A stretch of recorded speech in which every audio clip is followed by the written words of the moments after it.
Run for Your Life, usually seen at this time, will not be presented tonight, so that we may bring you the following special program.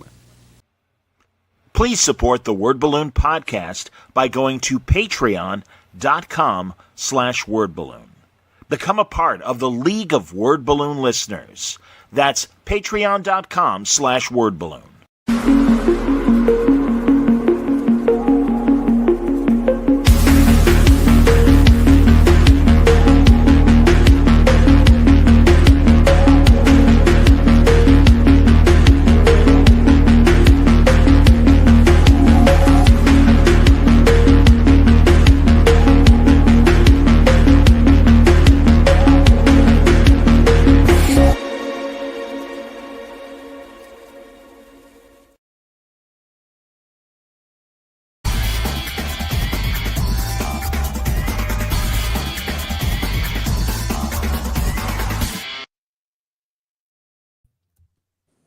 Welcome back, everybody. Time again for Word Balloon, the comic book conversation show. John Suntress with you. Man, I've been wanting to talk to this guy forever, and I'm so glad that we finally are having this conversation. Bob Schreck, welcome to Word Balloon. Thank you so much. It's a pleasure to be here. Longtime fan, man. I was telling you off the air, there's a wonderful DVD documentary about comics from the early 2000s, and you were among the talking heads. And I got everybody. I wish I could remember the title. Tales from the mainstream, something like that. Frank Miller is in it. Colleen Doran is in it. Bob is in it, and Bob has amazing stories in it. And Bob, they go back to your years prior to being an editor, when you were a big part of the creation conventions of the 90s. What led you to creation? What were you doing prior to doing that? It's a long and strange tale. At about, I think my first con, I was the Suling Con in '69. And wow. We were teenagers. And after that, I went to a few of his, and eventually Phil Suling asked me to be one of the volunteers. So I did one or two of his shows, and then years later, and then of course this other convention came along called Creation, and I would go there as a fan and just blow my mind because there were so many cool things. I met Jack Kirby, and when I was a teenager, he was this big guy, and he had a cigar because you could smoke indoors then. And I'm like, oh my God, I'm meeting Jack Kirby. And then, of course, years later, when I see him again, it's like, he's just a little guy. Look at that. Oh, my goodness. So the creation cons were being run by Gary Berman and Adam Malin. But we thought that they were being run by these husband and wife that were in their 50s. Well, that was their Adam's parents. So few more years go by, and I start a rock band doing cover stuff. And I'm a decent vocalist, but I can do Ian Anderson from Tull beyond. I'm a very good parrot. And we were hiring people for the band, and this guy Adam shows up. No idea who he is. And my best buddy, Larry Ruggiero, who him and I went into all the cons together, after the rehearsal, the audition, we said, so Adam, what's your last name? And he says, Malin. And Larry remembers and goes, you're Adam Malin? We go to your shows. This is crazy. So eventually, as the band started to fade and Adam got tired of schlepping his keyboards, they got to know me, and they hired me, and then eventually I started working for them as the third wheel. And I've been to more airports and more cities and more convention halls. One year I did a photo essay of my my sneakers. I had the checkerboard sneakers, and it would add from one room to another. Here we are in Las Vegas, and it was just my feet. So, and creation was the another reason why I went into San Francisco, Okay. and I met. Well, actually, I walked up to one of the dealers that we worked that sold tickets for us, and it was John Barrett's Comics and Comics, and there was this gal behind the table, and I saw this Howard the Duck shirt, and I said, "Oh, can I have this? I want to buy this." "Oh, we don't have your size." She knew that I was working at Creation. We kind of eventually got introduced to each other, and about 4 months later, this package came in the mail with this amazingly exquisite handwriting, and I opened it up, and she had remembered and got my size for the Howard the Duck T-shirt. So everything kind of kept bouncing against, everywhere else. The Creation show also, I got to know everybody in the industry. And eventually Carol Kalish at Marvel hired me to pitch for, I'm going to forget her name. No, I'm not going to remember. But this gal that worked there was doing all their travel, and she quit, or I don't know, she might have been fired. But Carol knew that I knew everybody, and because of my experience, I knew where they like to sit on the plane, and so she just locked me in there, and that's when I met Peter David. Actually, the first time, he Wow. was sweet guy, hell of a writer, and he was still working in the marketing department or the sales department. So that was the first time him and I connected, and she hired me, and while I was being let go, and that's a whole nother story, having run all those shows, I did a show in Philadelphia, and down there was Phil Lasorda and Jerry Giovinco, and they're the Kimiko guys. I was going to But ask. Yep. yeah, this was before Kimiko. I also met Matt Wagner and all sorts of people. And I had done that small about a year at Marvel, and Jerry remembered, hey, and actually Phil Lasorda said, call that guy Schreck. And the next thing I know, they're talking to me, and I'm going down to Kimiko. The funny part of that story is that in order for those guys to get tables to sell their wares, I mean, they were doing their little black and white comics at first. So we would give them tables, but only if Jerry, who had constructed a beautiful Ben Grimm costume made out of foam rubber. It's one of the best faces. It's really, it's Kirby and Sinnott. We would say, okay, we'll give you tables, but Jerry has to walk the line for an hour and a half with a plastic cigar going, hey, kids, how you doing? I'll do that. And then they hired me. So that was, this crazy confluence. And Diana had just moved out to New York because we were just saying, okay, I think this is serious enough. Let's do this. And that's how, once I got hired, as I've spent most of my life saying, you want her. You don't want me. You want her. She knows what she's doing. I'm here on a Hummer, and she, they couldn't get a book out. I think Macross was a year late, and she made those trains run like crazy. So it all kind of snowballed. That's great, man. I want to talk more obviously about your career, but I'm so glad you mentioned Peter David, because I've had all these people going, when are you going to say something about Peter David? Obviously, since the weekend. And I could do it, but I really wanted to get a guest on that could really speak from, experience. And I was thinking guys like Michael Jan Friedman and Paul Kupferberg, but also I know they worked really closely with them.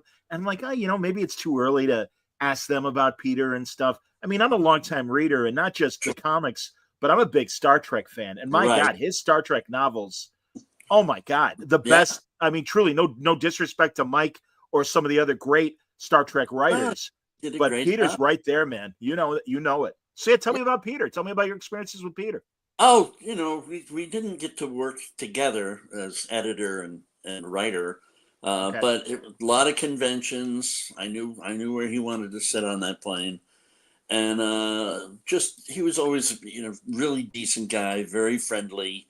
He liked kind of, not physically, but he would like to give you a little honk on the nose with his sarcasm and stuff.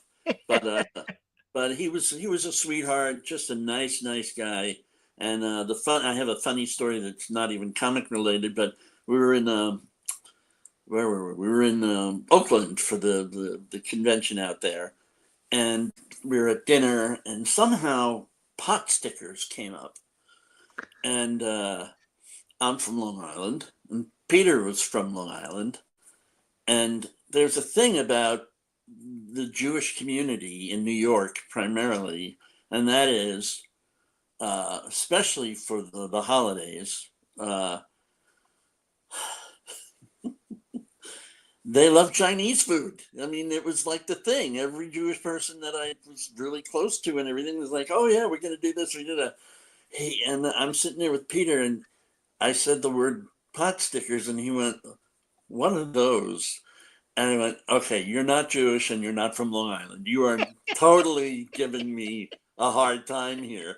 But he was, he was a jovial sweetheart, and he loved what he did. He just really enjoyed that camaraderie and hanging out and meeting the fans. And, all of us really, there's nothing like that feeling when somebody walks up to you and hands you something that you did, especially like 5 or 10 years ago, and says, oh, this changed my life. And, that's why you go to these things, because you really get to see the effect that you've had on people without even knowing it. I hear you, man. The book comes out and somebody falls over and says, this is the greatest thing. So he was a sweetie, and it was really sad. I mean, he went through a lot the last few years. So yeah. I think he certainly deserves his rest and peace at this point. I agree with you, man. No, absolutely. And again, the epic run on the Hulk, great Spider-Man stories, X Factor, but man, so many of his, and I always give it up to guys like him and Marv Wolfman and Mike Friedman and others, Kupperberg as well, Bob Greenberg, that write novels that are based on existing, material. And Sure. no matter what the subject was, it felt like Peter was obviously he must have been on the TV staff of Buffy, because my God, read these novels, etc. Like I said, Star Trek like that too. So yeah, we had a weird little moment because when we were at Kamiko, the Elementals actually did a child, not what's the word, some kid, it was just as the Hulk story came out, where there's child abuse issue. Yes. We might have come out 3 months before, whatever. It was like, hey, but that's what happens. Everybody reaches up and comes up with these ideas that are all kind of swirling. And it wasn't anything that he stole from anybody. It was just that Willingham said, hey, I'm going to do this. And we got a lot of accolades for that. Everybody really fell in love with that issue. And then Peters came out. I think that was the sequence. But both of those books were just amazing. I mean, it showed that the comics can be more than just, a fist fight. I'm with you, man. Yeah. And those Kamiko days, Elementals, like you say, and also, of course, Grendel. And man, I'm glad you mentioned Bill. I was going to ask you about, when Azzarello was doing stuff for you guys too. And really, you just had this. I was getting Amazing Heroes, and it was around my college years. And it was so and that's really for me when I became really aware of the direct market. Right. And it was great to see all these other publishers beyond DC and Marvel that were making, during the black and white boom, amazing comics and great. I mean, obviously that's where the Turtles came from as well. Yep. But that was just a great time. And it was really exciting as a reader. There was a distributor back then called Glenwood Distribution, and they would always hold their distributor show in Vegas. And nice. The Kamiko guys did those black and white books to start. And of course, Grendel wound up being the gem in that batch, but the black and white boom that they were a part of, they were not the successful part of that black and white boom. And I'm not kidding. These retailers were like, don't make any more comics. Stop. You guys are terrible. Go away. I'm like, whoa, really? I mean, they were really angry. And then, that's when they decided to go to color. And the next thing they knew, they were going, oh, well, maybe we like you guys now. It's like, okay, well, see, we're not that stupid, So, but it was pretty scary because it was one of the very first shows I did. And it was like, oh my God, what did I get myself into, Wow. What Yeah. Robotech? Well, Robotech was a big deal for you guys too, right? Robotech, yep. I was the marketing guy then, administrative director, whatever that means. But it's one of those great moments where you just say, well, this is easy. And I just bought a whole mess of Mylar Robotech balloons and gave, these long ropes and, strings. And everywhere you went in San Diego that year at that time, you could just see everywhere there were these Robotech balloons. So that was it was a good moment for a marketing guy. And I always tell this story. Dennis Kitchen sees me, and I'm having a nice day. And I hardly knew him at all. I revered him, but I didn't know him. And he walks up to me at one point. He goes, Bob, this is a very fickle market. So just be careful. I was like, sure, no problem, fine. And then, of course, a few years later, it's like, he's right. It was because it turns on a dime sometimes. You have to be ready for the next thing, Bob, But you've seen it all, truly. You experienced the boom and the bust oh of yeah, those periods and everything, man. Tell me when it was and by the way, here first real fast, because we already got people in the peanut gallery that want to say hello. Our dear sure. friend Dean Haspiel saying hello. Nay, And here's Carrie saying hi. right. And James, very cool. No name, yes. Excellent. So yeah, we're live on Facebook and YouTube, everybody. Right. But yeah, honestly, tell me about that really scary period of the bankruptcy years of the mid to late 90s where things were really, really scary. And what was it like as somebody that was working in the biz? Well, just towards the end of that, I was lucky and I wound up at DC. So that was my saving grace. It was like, thankfully, I wound up at DC. But it was frightening because suddenly they just stopped. It was like, well, we're not going to buy this stuff anymore.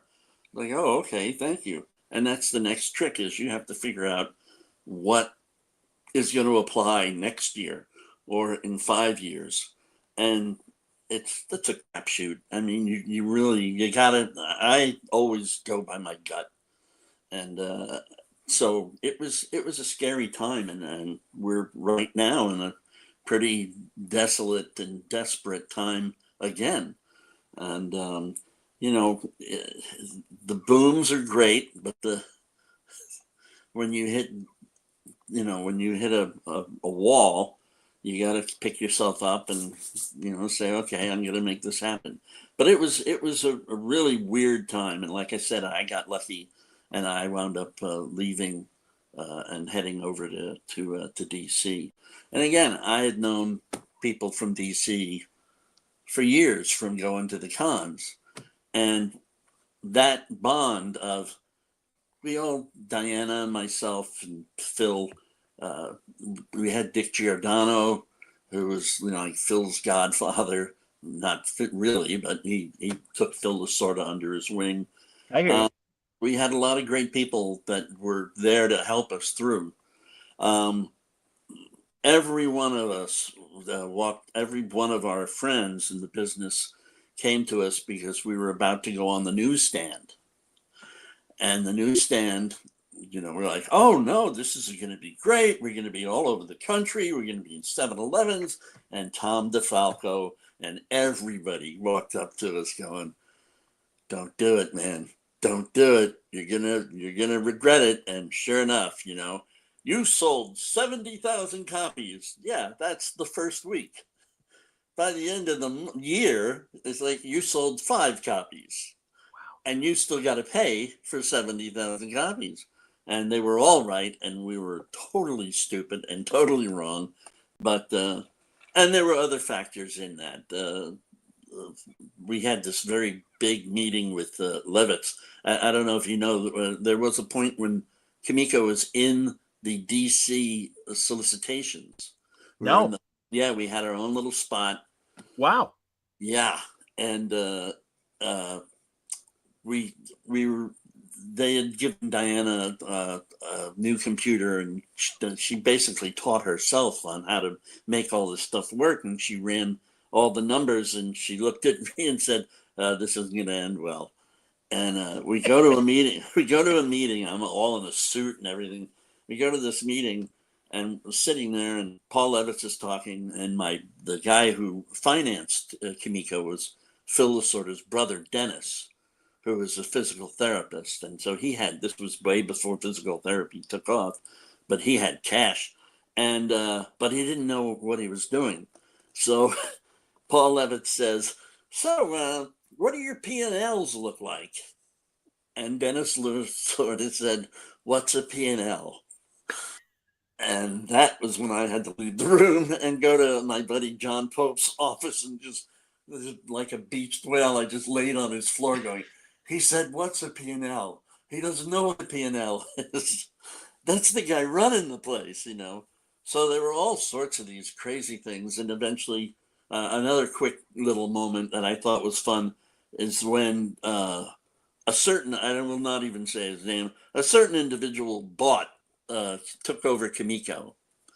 And so he had a Chicago Con meeting. He gave Bill Willingham an award. The publisher gives the guy the award. It's like Willingham took it to his room and broke it. But we're all sitting there, and most of the room was lawyers. And wow, or me and Bob Chapman and Diana, we're all in this room and we're watching this horror show. And we all get out of the room. I could see Paul Levitz writing, and you got to remember, we were with DC, and then this guy comes in.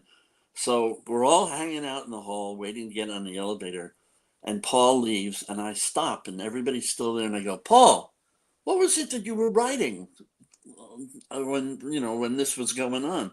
And he just turns and he shows us this book that he has, where it just says over and over and over, "I am so sorry I ever made this deal. I am so sorry I ever made this deal."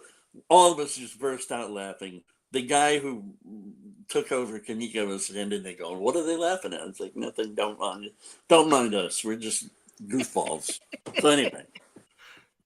So Crazy. when did Oni happen? And you're one of the co-founders of Oni, which is, again, man, hey, testament, still there, still doing well and putting out amazing books. So tell me about Oni and how Oni happened for you. They just got some nominations again for the Eisners this year. Let's see. I'm trying to think. I was at Dark Horse.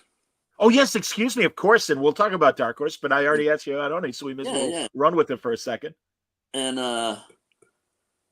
I couldn't take it anymore.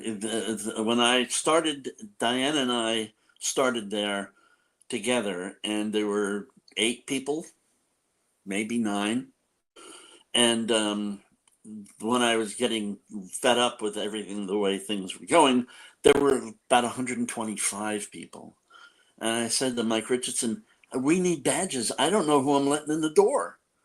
I don't know these people." It's like, "Oh yeah, no."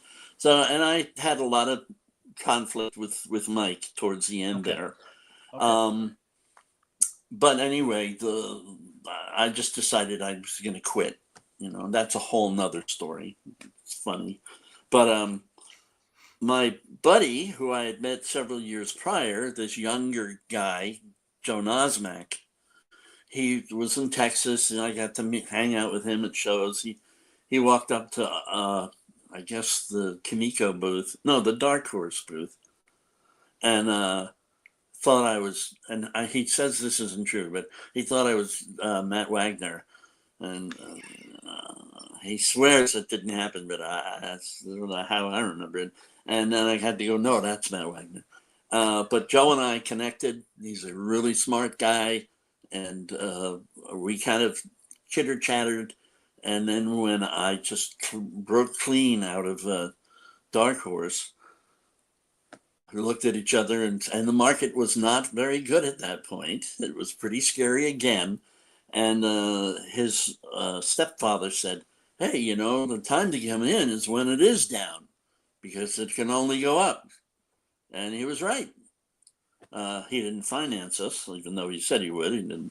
But Joe cobbled some stuff together, and we said, okay, let's do this.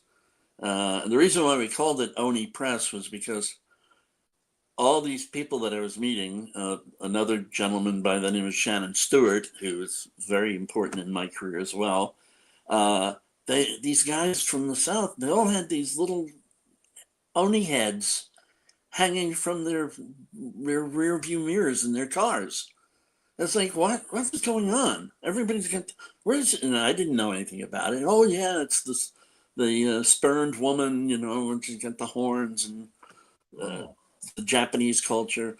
And I said, let's call it Oni. And Joe was like, but nobody knows what that is. Like, that doesn't matter. It doesn't matter. They'll get it eventually. And sure enough, now they've changed the logo to where barely you can tell that it's a Japanese Oni. But yeah, so Joe and I just said, let's do this. And we stepped up and did it. And Oni double feature. I had Judd Nick, who I was already an MTV, you know, fan of his, and he walked up to the table, and that was another weird moment because I knew him obviously, but he was looking at me like he knew me, and he did through all the Kimiko books. And he's like, "Oh, I remember that picture of you in your purple suit and dancing with Diana." It's like, "What? Huh? What? That's scary." So the next thing we know, and he got nominated for an Eisner that first year that he did a short story in Only Double Feature. So anyway, it's all these weird friendships and connections that come together, and the next thing you know, you're co-publisher, and it was a good run. And then I got the call from DC, and it was maybe a year and a half into Oni, and that was a weird day because Jamie Rich, who's another great guy, smart, talented guy, he was coming because we were working out of my house at Oni, and he comes into the house and we're all hanging out, and I play the voicemail that I just got, and they're hearing. It's like, "Hi, Bob, this is Denny O'Neill. If you can give me a call." It's like, oh no. So the next thing I knew, actually, quick funny story about that.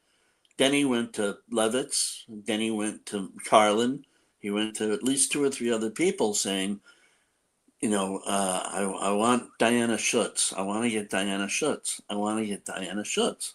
And they're going, no, you want Bob Schreck. Because they knew that Diana would, you know, number one, she's a hippie. Even though she's from Montreal, she's a hippie, just like me. And she just did not want to be a part of the corporate world. I'm hooked. And she had already bailed out on Marvel, I think, at that point. She lasted 4 days. So, of course, he called Diana, and Diana said, no, you want Bob Schreck. Wow. So, I don't know. I don't think Denny was a big fan, but, you know, it worked out. You know, they gave me a trial run for Denny to, you know, see if I knew what I was doing. It's like, yeah, I think I kind of got the idea. So I passed the audition. Well, I know how tough Denny was, and I luckily was always on Denny's good side. And again, truly one of my childhood heroes as a writer, and I respected him as an editor. Mm-hmm. And Bob, I really became you and Will Dennis. When I really came back to reading comics, late 90s, early 2000s, it was you and Will Dennis, your editorial taste, that really brought me back, because I trusted you guys. And I mean, again, going back to Oni and part of your DC thing, obviously, but Kevin Smith and his Clerks comic book, Yeah. and just the idea of bringing Kevin to DC. So how did you get with Kevin Smith? I was dressing like him at the time. I had the big overcoat and everything, the baseball cap backwards, the whole thing. And I believe it was, I had not seen, I think I had seen Clerks, but I didn't see Mallrats. Okay, the second movie. And the guy like Joe and everybody else like, oh man, this guy Kevin Smith. It's like, oh, you're right. This guy is really, really good. He's a great writer. So as I'm leaving Dark Horse, actually, let me step back. A year before I left Dark Horse, I went to Mike Richardson and I said, let's work with this guy, Kevin Smith. I want to put him in Dark Horse Presents. It'd be great. And Mike said, I have 3 daughters and we are not going to publish Kevin Smith because he promotes drug abuse. To which I said, and I swear to God, I said, Mike, Kevin Smith doesn't promote drug abuse. Life promotes drug abuse. Went over like a lead balloon.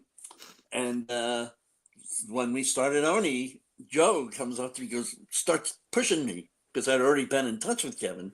He's like, call him up. Called him up. He said, I'll have a plane ticket for you tomorrow. Get on the plane, come out from Oregon. And he flew me out there and we sat down and that was it. We made a deal. And he was a pleasure. I mean, in the beginning, he didn't, he had his film career and he didn't exactly put comics up front. So there was a lot of lateness to his work. And I kept, kept getting mad at him. And he actually put me in one of the Clerks books as a guy sitting in a mental institution saying, can I poop in your mouth? It's like, thanks, Kevin. But it all worked out. And then the funny thing at DC was they had this thing, oh, you can't put a creator's name above the character. And it's like, yeah, but this is Kevin Smith and you've got bait here. It's incredible. You're going to get so many fish on the line. And I had to fight. And then I came up with the copy for the ad, which was, because of Green Arrow and everything, welcome to the resurrection. I was told, and I'm not going to name any names, that that we couldn't use resurrection because, religious of Christ. Yeah, Jesus, sure. I've heard of him. Yeah. Yeah. And I said, well, he doesn't own the copyright, for crying out loud. You're not going to get sued. And I won that battle too, because like Kevin Smith, welcome to the resurrection. You got to sell it, kids. This is how it is, Lead with your best punch, So, and that worked out really great. However, that first run at DC, I told him, you're not going to see one book published until I have 6 scripts finished, written. Not one piece of art is going to be drawn. And he thanked me for it later on. It's like, yeah, these people, their lives depended upon these things coming out on time. And, people sometimes forget all that stuff.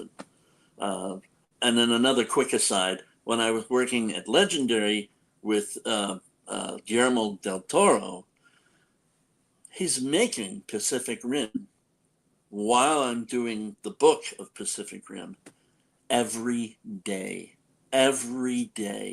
Notes, not crazy notes, easy to work with, but he focused on that book.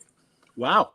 Just as much as he focused on the movie. And it was a total pleasure. He was a joy. And Kevin was a joy too, but I had to fight him a little bit until he got the message. I understand, man. Well, God, we saw what happened at Marvel when he was there, and some of the books never finished, and Yep. things like that. So I understand, and also, hey, man, when these guys come from other media, and certainly big media like movies and television, again, I'm old enough that I get it, but I can also appreciate, and really, regardless, comic books are deadline art, and they've got to Yeah. be there every month for them to really Yeah. make an impact. So I get it. I Yeah. absolutely get it. The best argument I had for them was there are retailers with children who need the money, and you making them wait is not fair. So you made a deal. You're going to make this book. It's monthly, and that's that. So yeah, crazy times. I understand, man. All right, before we continue with DC stuff, shame on me for not mentioning Dark Horse. And I've already got the one of the covers ready, don't I? Yes, I do. I got the Sin City cover, of course, ready. Ah, yes. Good old Yeah. So again, Bob, I really, I mean, yeah, and obviously Frank had made his name already, Frank Miller, with his work at both DC and Marvel and everything. Sure, yeah. But yeah, tell me, were you like, how involved were you in the inception of Sin City? That was all Mike Richardson, and Okay. the other part of that is that he knew that myself and Diana were there. Okay, so he actually started just as we got there. He was in Darkest Presents with Randy Stradley, I think, was editing it at the time. So, but I've known Frank for a very long time, being a New Yorker and him being in New York. And actually, a real quick little tale there. When I was working at Creation, I was given a full show at the Sheraton in New York to do the programming, to get the guests. So Harlan Ellison was number one. I got to get Harlan. We couldn't get anybody other than BB Besh, who played Shatner's wife in the Star Trek, the second movie, the Khan movie. Yeah, she's Carol Marcus, everybody. Yeah. Yeah. No disrespect to her or anything. She just wasn't as big of a sell because, So while that was going on, the other person that I wanted to get was Ray Harryhausen. Oh, yeah. And my friend Larry had gone to a screening at the Museum of Natural History or somewhere, where he actually met Ray and got a piece of stationery of Clash of the Titans with Ray's England address. So years later, I say to Larry, "Hey, give me that address." I send him a letter. He agrees to come. We had a big display. He had beautiful art and beautiful creatures. And I actually gave up my chance to say, "Ladies and gentlemen of New York fandom, Ray Harryhausen." I gave that up because Gary and Adam asked me to, because we wanted to get Starlog involved. So Kerry O'Quinn was the one who got to do that introduction. So I'm standing in the back of the hall, and I'm so glowy and I'm flipping out, and I look over and I realize, oh, there's Frank Miller. And I look at him and I go, "Hi, Frank." And I put my hand out, I go, "Bob Schreck." He goes, "I know who you are." It's like, "Oh, okay." And I go, "Well, what are you doing here?" And he goes, "What do you mean, what am I doing here? It's Ray Harryhausen. I've been missed in the world." So that was like a really great bonding moment that wound up moving on to that. I think, I'm trying to remember, I think that Yellow Bastard, it was either the Yellow Bastard or the other one that I started, that I started working with Frank on. And the bottom line is, I'm not going to teach anything to Frank about storytelling, but I am going to tell him if something seems weird and, gee, did you mean this? Did you? And at one point early on, he had switched the voices from, gosh, I can't remember the characters' names. Marv? But Dwight and his girlfriend. Oh, sure. Gail? Yes, and I forget his girlfriend's name, but yeah. And he had switched the voices, and I just had to, "Hey, Frank, doesn't this sound like it should be coming out of her mouth instead of his?" He's like, "Oh, shit." Because, you're running and you're working hard and you can't, and then we'll leave it at that. So that's great, man. No, Yeah. that's and by the way, what Mike said about Kevin, I see Bob. There's and forgive me because certainly cannot compare to your career, but I did help program a convention during COVID, an online convention for one of the big shows, and people can do the math and know what I'm talking about. I won't embarrass the guy that much, but we Right. can all figure out who I'm talking about. Yes. And they needed a keynote speaker because they do awards and they do one of the bigger award shows and I'm like, Kevin Smith. And they're like, oh, we don't want that Kevin Smith, drugs. I'm like, he's the biggest Hollywood guy that loves comics. Get off your high horse. We'll get Yeah. Kevin Smith. And he was great. He was great. He's spot on. I mean, he doesn't need a script. He just goes. The Yep. guy knows what he's doing. So yeah, and him and I don't really communicate much these days. Every now and then it's a hello or it's a text or something. But it's just great seeing him still out there going crazy and seeing Jay being so healthy, which is great. Yes. Kid now for crying out loud. So just good people, and we had a great time, except for him making me say, "Can I poop in your mouth?" I understand. I totally understand, man. So you said when you started, that Denny hired you essentially to be his successor. Is that the way to Yeah, look at it, Bob? he was already retiring, and Yeah. his whole crew eventually dropped out because that wasn't the same, Sure. And yeah, again, I didn't, I don't know how many wooden teeth George Washington had. I don't care. And Batman's pretty easy to figure out. I mean, come on. It's a pretty simple story, and it's been told 5 trillion times. So, I was actually, somebody chastised me at one point. You're not qualified to be doing this. It's like, I've known this character since before I was born. I don't need your help. And I think we did pretty good with it. Bob, yeah. I mean, I know you inherited several writers because am I right? And correct me if I'm wrong, but I know Rucka started when Denny was still, were you there when like No Man's Land and that last big Batman crossover, or was that before you? Just as I arrived just as like 8 months after No Man's Land. Okay, yeah. But the Rucka thing was also, we had already done Whiteout. You're damn right. There were people, Scott Nybakken and Patty Jarris were going to Denny, and Denny went, I just read this book. It's like, yeah, I wonder how he heard about it. So Rucka came in before I got there. Gotcha. But we did work together. We did the Hecate together, and Yes, of course. yeah. And how about Ed? How about Brubaker? Brubaker, Ed. We did Low Life and DHP way back when. Yes. And I knew very right at that moment, this guy can write. This guy's got. We did I think it was called Bird Dog. I forget the name of it, but there's these 2 guys trying to pick up a girl in Dark Horse Presents, and Okay. his writing was just so fluid. I mean, everybody sounded like they each had their own voice, and that's the hardest thing to do, is to come up with that.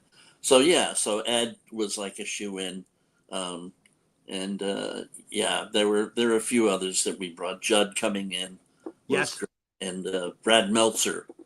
Brad Meltzer was total, like, either it was prearranged or I fell into it because I met Brad at Judd Winnick's wedding.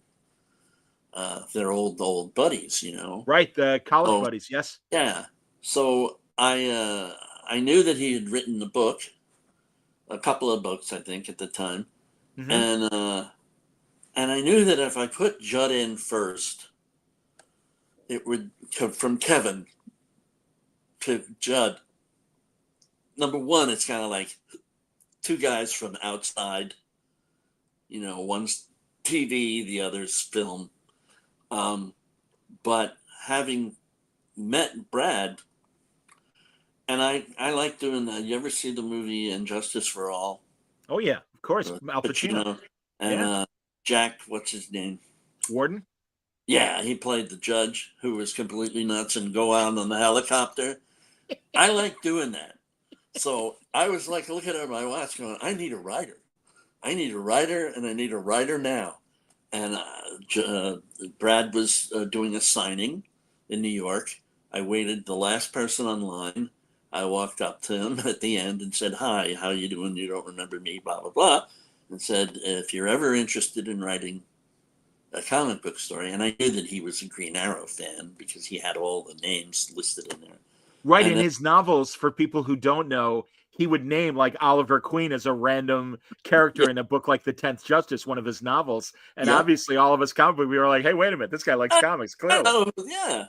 So, and that really kind of, I mean, we were the number one book with Kevin for almost a year and a half, Yeah, and then we continued on with Brad, and of course Brad went on to make even bigger, more sales worthy projects. But anyway, so that was, all these things kind of just kind of fold in, and it's some of it's pure luck, you know.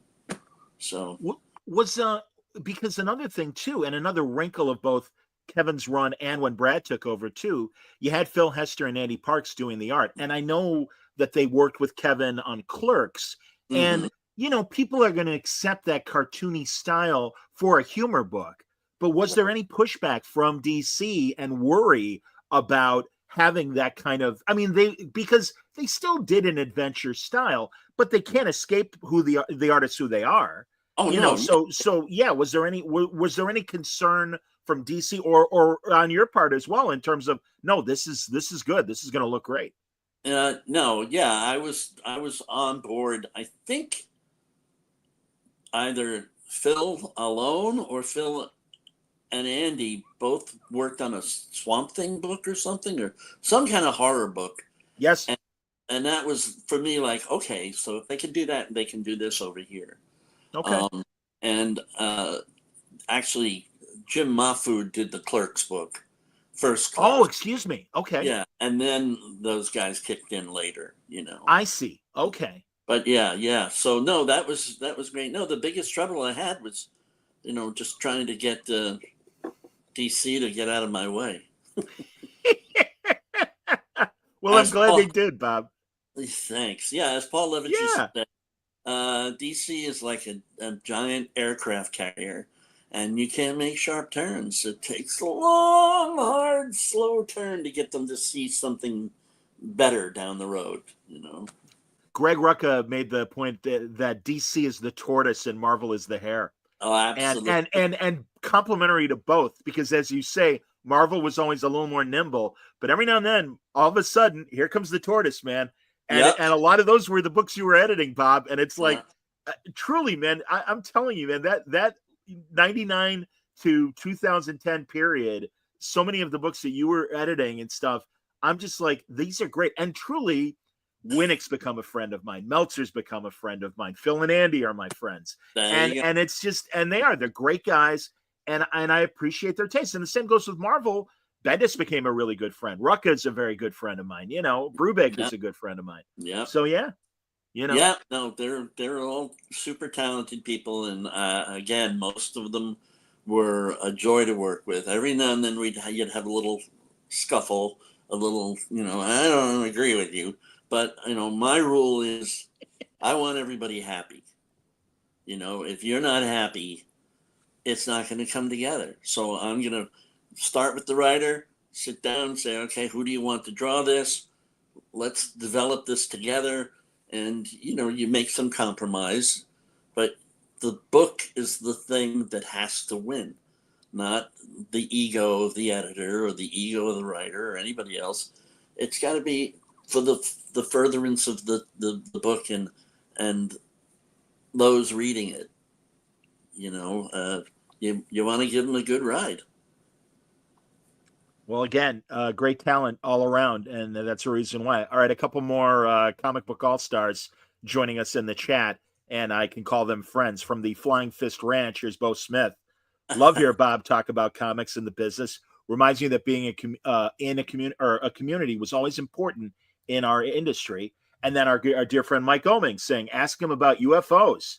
Oh my! Oh, there you go. You know, that's so funny. Mike and I are part of a TV show called The Unexplained, Ah, and Mike's thing was UFOs, and my thing was the Kennedy conspiracy. there you But go. we bonded as Bob. You'll remember Chariots of the Gods. Mike Oh, and yeah. I bonded over the Von Daniken book and everything, and that's when I'm like, all right, I like Oming. Oming's a great guy. So tell me Uh, about UFOs, Bob. well, funny side story. Mike, Taki, Randy, my husband, and Yeah, we all went to a UFO convention in the Joshua Tree crazy area there, and fun. Von Daniken was there. Wow. He was there. He was talking. It was hot, and we didn't stay. It was like, I read the book 1,000 years ago. Let's go eat, you know. But yeah, I as a young boy, I was 13, 12 or 13, in my neighbor's backyard. Where this gal, Lynn Mackin, who I grew up next to, and she was a little older than me, and we were on her swing set, and it was a beautiful summer night. I look up, and it looks like the moon is going faster than the clouds going away, going out east on Long Island. And then I realized, no, that's, right out of Star Wars. That's no moon, this, and it was this odd shaped kind of mothershipish oval that was kind of more yellowish in the center and whiter on the outside. And it came out from behind this big, fluffy cumulus cloud. And it just slowly came down on an angle. And we were both swinging, and then I saw it first and just stopped. And she's looking at me like, what are you doing? And I find it comes down, and then it just stops. It just hangs there. It's not going anywhere. And I just go, look. And as I say, look, it goes off that way. And I turned to her and go, did you see anything? She said, I saw something go up. And I said, good, meteorites don't go up, they come down. And I ran into my brother, who kickstarted me in the beginning on all this UFO stuff. And, we just had hearings where people say that we have biologics. We have them. The U.S. government has biologics, something from not here, and nobody cares. Just like, oh, these experts say that we've got a few aliens in the garage. And no big deal. Who cares? You'll care when something happens. But anyway, as many have said, you don't, it's just like this country. You don't always want to meet the stranger because the stranger might just take you out of the game. I understand, man. When that footage came out only a couple of years ago of the odd, they don't call them UFOs anymore. I always forget what they call Oh, them no, now. I know. Yeah. You might remember, and I'm sure Oming remembers. But that shot of that weird craft, and you hear the chatter of the fighter planes going, I don't know what the hell it is, man, but there it is, and it's like, yeah. Well, and that's when I saw Close Encounters, I'd gone to heaven, because that was all stuff that I had read. Was it Charles Mantell, this guy in Wisconsin or something, flying a plane, and he crashed into the water. I mean, he chased it to the point where he died. Wow. All of this stuff, and it goes back to the Bible, for crying out loud. You don't want to kickstart me, but yes, I absolutely believe. I look at life, and you just see it. Life begets life, and you look at how stupid we are. We don't know anything that's going on. We have no idea. Nope. And then you've got people like Asimov and Arthur C. Clarke and all these other people saying, okay, you can call this science fiction until it isn't. I'm hip. I get it, man. No, absolutely. I totally believe that we're here because somebody else begat us, and they're just staying quietly. Years ago, I knew that there were UFOs, or I can't come up with a new name, Yeah. in our water. Where else would you want to hide? We're 90% planet of water. Shh. We don't even know what's in our oceans because we're zygotes. We're zygotes. You know. So never mind. And we can't be so arrogant to think that we're the only intelligent life in Uh, this entire cosmos. I'm so with you, Bob, and Mike. Mike says, thanks for sharing, Bob, and thanks for always in believing in my art. You're one of the first editors I ever talked to at a con and always yeah. had great advice. There you go, man. Thank you, Michael. And Taki's killing it on her alien invasion Yep. story right now. Did you get a chance to read that? Not yet. I know of it. Okay. It's good. Yeah, it's good. I had her on the show talking about it. Absolutely, man. No, they're sweet people. I've known them. Again, I've been doing this for 20 years now, Bob. So thankfully, I actually have some miles under me and everything. And That's man, they're good for. Yeah, and it's nice to be welcomed by the community. I spent 30 years in sports radio, and I always said I'm not in sports, I cover sports. So here in Chicago. Yeah. And that's I'm like, I'm not in comics, I cover comics. That's what I do. Yeah, when I was at the CBLDF cruise to Mexico, and these cruises will also, there'll be doctors, there'll be this, there'll be that, and you pay to go on the cruise, and then the doctor leaves and gets dinner without the fans. It's the different vibe, and the whole crew and this boat were like, "You're going to dinner with them? You're going to get off the boat and hang out with these people?" And it's like, yeah. What's wrong with that? Because we're a very welcoming group. We're a community, and it's not just a job. It's a lifestyle, So. I get it, man. I'm glad you brought. I wanted to ask you about the CBLDF and everything. Are you still associated with them? No. Okay. That was a very brief situation. I wish them all the best, but it wasn't for me. I mean, it was okay. First thing I said to Charles was, "Me do words, me don't do numbers." And then it's like, "Oh, here's the budget." It's like I just kept saying, "You don't want me on your numbers. I'm terrible with that stuff." I failed algebra twice. Damn. I understand. It's just not my thing, I took a logic class instead of real math. I hear what you're saying, man. No, I'm with you, man. That's hilarious. All right, so Legendary, I know, was like kind of one of the last editorial jobs you had, and you brought your buddies over and stuff. And like you said, I'm glad you mentioned Del Toro, but I know Matt was doing a book for you guys, and Simon Bisley as well. Yep. And Matt, as I said, man, I've known Matt for 19 years, and he always tells me great stuff. And how did Legendary get smart enough to pick you up? Well, I was at IDW, and the minute the word got out that I left DC, Scott Dunbier was on the phone.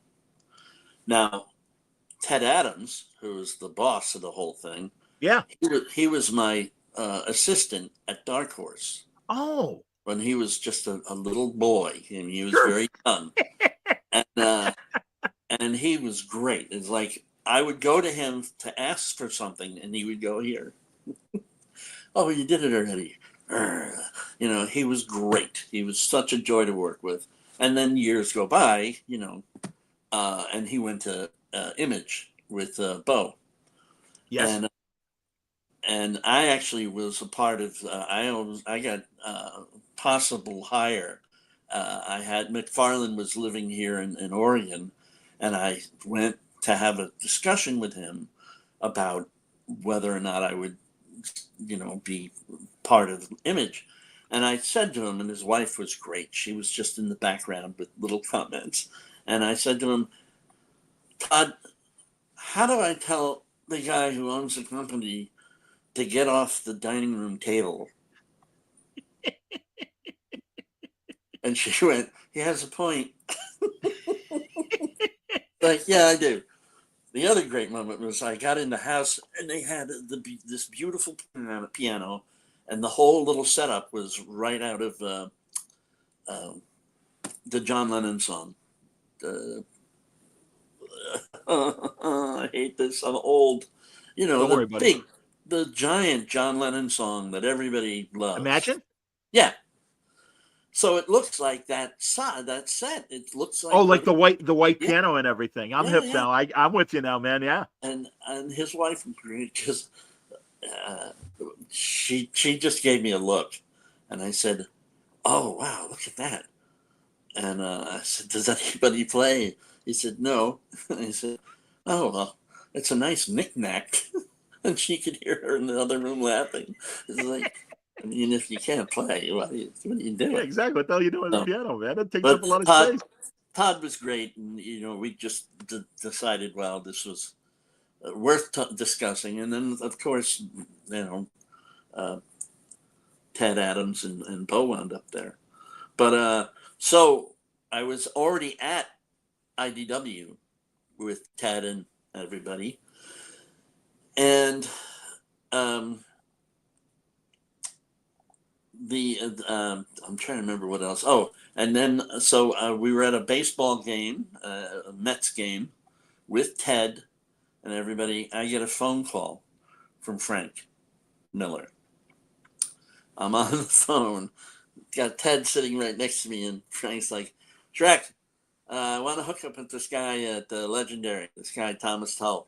Meet me tomorrow night at the whatever hotel and da da da da da. And I'm like, oh no, I don't want to do that. And I couldn't turn it down. I mean, it was very, very well salaried. I got to. And the odd thing is, I was just so happy that I was no longer on the Warner Brothers, uh, email and stuff, the Sure, AOL, sure. and so after IDW, where do I go? I go back to Warner Brothers. It's like this goddamn system just sucks. But he was great. Thomas was great, but the problem that happened there was you can't give all the people making movies for you another job without paying them. Yeah, Sure. Yes. I know this guy's the accountant, but he doesn't want to be the accountant for the comics, especially since they don't know anything about comics. Yep. So I made it very clear to the man there, just like, look, I can get you editorial, but you need to make sure that I'm backed up on this and that because I can't do it all. I'm hip. I'll deliver good books, and that's all I can do. And that wore thin. And no kidding, I'm saying by the last year and a half, 2 years, I'm out walking with my dog, and I'm taking him to a dog park, and I'm getting paid very nicely. And I looked at the dog and I said, Bandit, did I die? Did we both die and go to heaven? They don't want me to do any more work. So I just hang out with the dog for the last year and a half. Just like, okay, fine, But I really was proud of a lot that I did there because, I mean, I had to get the Godzilla book out Yes. on a time frame that is impossible in comics. And one of the nicest things that Matt Wagner has said to me, because we rarely ever talk, we talk about his comics, Sure. but we rarely ever talk about my comics very much. But Okay. he was like, Schreck, I looked at that Godzilla book, and you had like 3 or 4 different artists on that book, and it went right by me. I didn't. Wow. Didn't skip a beat. It's like, I'm yay, I hip. got scored a point with Matt. So yeah, that was a lot of fun. Same thing with Pacific Rim. They gave me no time, and I had to hire 3 or 4 people to get it to the end. But I made every deadline, and Thomas didn't really understand that. They thought comics would be faster. It's like, no, it's slower. Oh yeah. When you got a lot of money, you can make a film in 6 to 7 weeks, but you can't get an artist to draw a maxi series or a mini series in 6 or 7 weeks. It's not going to happen. So once that set in, that's when eventually Thomas said, "Okay, Schreck, nice knowing you, but goodbye." And Well, it was a nice, friendly goodbye. that's cool. Well, that's cool. Tell me, and forgive me, I skipped your IDW years. So, yeah, tell me some of your greatest hits at IDW. What were some of your big hits at IDW? One of my unfortunate moments was I was being a jerk, but I didn't feel like I was being a jerk. They gave me Jurassic Park, and I practically killed it for them. And that's because I hired an artist who I saw in, I can't remember the name of the art magazine now, but it was, very avant-garde stuff. But this guy his name was Nate. And he was a really talented artist. So I had him do me a T-Rex head. And it was gorgeous. It was a T-Rex head. But he had never done comics. And Chris Ryle was my editor. And we got the first issue in, and it was terrible. I had him redraw the last splash was when you see the whatever you call it, the bull dinosaur with his horns, and it looked like a popsicle. Just looked like a dinosaur at all. And it's like, you're gonna have to redraw this to make it look like a dinosaur. And they were like, no, we should dump this guy and move on because he's not delivering. He's not doing the job. And I felt so bad that I had taken this guy over here. And I just, I'll never forget the first time people saw the velociraptors in that thing. It's like, what the hell is this? And he's a sweet guy, but everybody kind of had his head. The women and the men had this kind of blocky. It was not the best comic that I ever put together. But you win some and you lose some. That's all right. That's all right. What do you think of the superhero TV and movie stuff that we've been getting the last 20 years? How have you felt about it? Oh God. Good initial reaction, but keep going. Just 90% of it is garbage. I'm with Scorsese and everybody else. Look, comics are great and can do things with story that aren't just people beating each other up. And that's all we get. It's a steady diet of fromage. And, I have hopes for the Fantastic Four movie. I love the design of it. There's this whole kind of kitsch. Oh, yeah. Looks like the Pee Wee Herman show. It's really cool. Which, if you have not seen the new documentary about Pee Wee Herman, woo, it's really good. Well, the guy was a genius. Yeah. Unbelievable. Yeah. Just to toot my horn, I saw Pee Wee before he met up with Gary Panter. Wow. He was at Caroline's. He probably did one Letterman show. Nobody knew who he was. And Creation used to have, I wish I could remember his name because I'm just getting so old. He's the guy in The Rocketeer who sees the Rocketeer in the ballroom and says, "It's the Rocketeer." And I can't remember his name. But he was I don't know. That's great. Yeah, he's a comedian. He's a great guy. And he did genre comedy. So we would have him at Creation shows and he would do some genre comedy. And so I went to Gary and Adam at Creation and said, "We got to get this guy Pee Wee." And they just laughed at me. They're like, "You're crazy." They had to go look to see what he did. And I got to hang out with him that first night and help him take down his Hulk off the wall and all this stuff. And years later, another sweetheart that I've known for many years, this guy, Mike Sargent, who had kind of a Star Trek radio show. He admitted to me years later, "Bob, we were all laughing behind your back. This guy, Schreck, is there's no way this guy is ever going to be that big." And it's like, I wonder what you think about that now, So that was a fun run. But yeah, I mean, again, I've been very lucky, very blessed.